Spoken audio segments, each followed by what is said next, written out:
My name is Ozhaawashkwaa, and I am a outreach worker and service provider for sexually exploited youth between the ages of 13 and 24. We are here at Camp Nennokaasi, where for the last 4 months we have held ground for our unhoused relatives to be able to access services through programs like mine and other programs that have to do with addiction treatment and housing. There's been other programs in here too that offer services for like vital documents and domestic abuse. There's a lot of different services that have been in and out of here the last 4 months.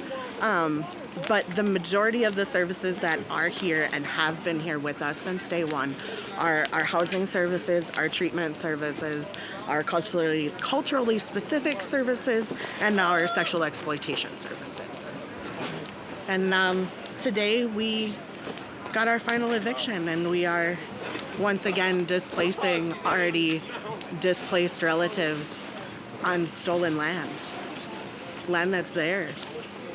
This is Gakabakan. Minneapolis was built on top of it. What do you think this eviction means in terms of, you mentioned your work in protecting sexually exploited individuals. What did this encampment mean for your efforts, and what does this eviction mean for concerns for the near future?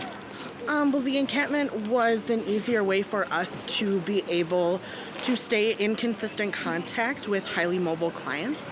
A lot of our clientele that are unhoused and are either being sexually exploited by someone or using sexual exploitation for survival, which is also known as survival sex.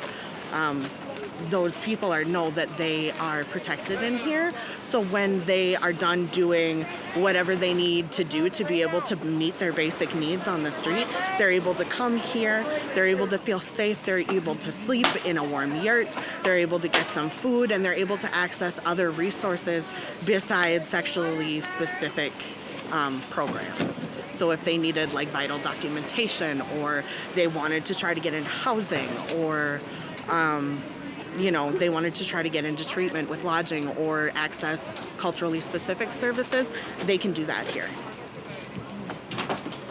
And you mentioned culturally specific services, so can you help us understand what does that mean? So like, as opposed to like, different cultures, like what are the inefficiencies, or why can't Native women just show up to like a battered women's shelter or something? Because culturally specific services really ties in the intergenerational trauma that Indigenous folks have faced since first contact in 1492. They also, have a connection of that original sex trade from when our people were first being stolen and displaced. A lot of them, are famous. Sacagawea was a displaced, stolen woman. Matoaka, who is better known as Pocahontas, she was a displaced and stolen woman. And so really this continuance of this cycle, even now in 2024, we are still seeing that displacement and that intergenerational trauma cycling through stolen women, stolen relatives, because women aren't the only ones that are going missing anymore. Our men and our elders are going missing too, our children.